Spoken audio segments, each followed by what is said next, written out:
Hello, hello! Bonjour, bonjour! Bonjour, mes bouts de chou de la case jardin.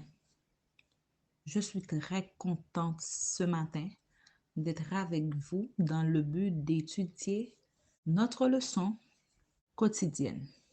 C'est la leçon 6. Non, c'est pas la leçon 6. C'est la leçon 5. Bravo! Mes enfants étaient très vigilants. Oui, c'est la leçon 5. La leçon 5 est un pour titre. Quel le titre?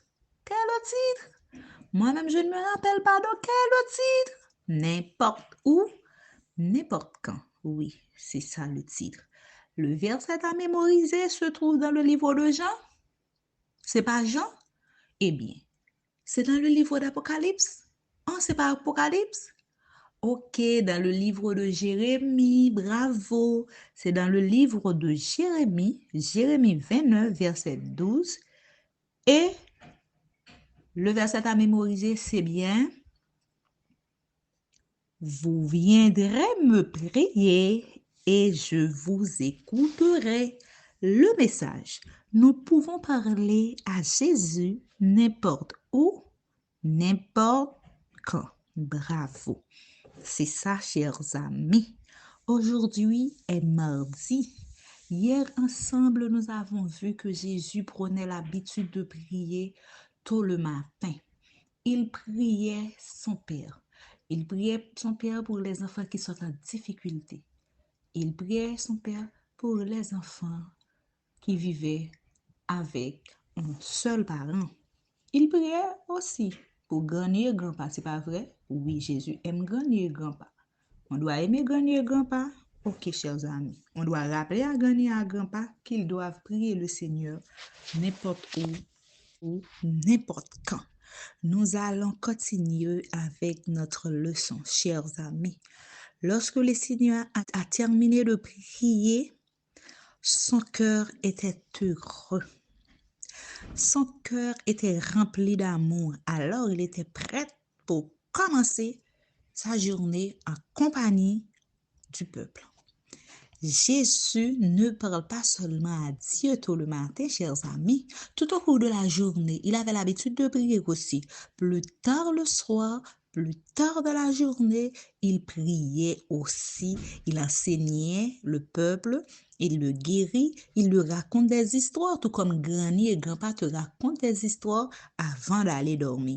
Avant que tu chantes le chant qu'on aime beaucoup. Tu connais ce chant? Le chant qu'on a l'habitude de chanter avant de dormir, oui. Oh, que ta main paternelle me bénisse à mon coucher, et que ce soit sous ton aile que je dorme, ô mon berger, que je dorme, ô mon berger. Oui, Jésus avait l'habitude de prier, chers enfants. Il prie silencieusement. Tu peux prier dans ton cœur. Il prie, chers amis, dans sa tête. Il prie, chers amis, il demande à Dieu de guérir les malades. Tu dois prier pour les enfants qui sont malades, les enfants de ta salle de classe, les enfants de l'église qui sont en difficulté. Tu dois prier pour eux. Ok, chers amis? Oui, vous devez prier pour les enfants qui sont en difficulté.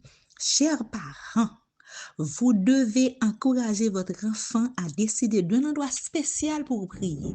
Je ne sais pas où, mais apprenez à vos enfants de trouver un endroit spécial pour prier, à l'intérieur de la maison ou à l'extérieur. Cela dépend de vous et cela dépend du pays où vous vous trouvez. Votre enfant peut prier seul ou il peut prier avec quelqu'un. Cela dépend de vous. Chers parents, vous devez aider vos enfants à faire le dessin d'une personne qui prie à un endroit spécial.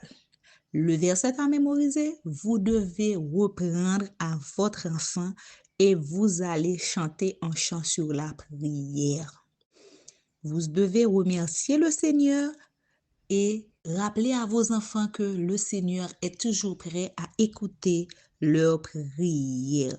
Vous allez prier pour un membre de la famille, vous allez prier pour un enfant de la classe enfantine peut-être qui est en difficulté et chers parents, rappelez aux enfants qu'ils peuvent prier le Seigneur n'importe où ou n'importe quand.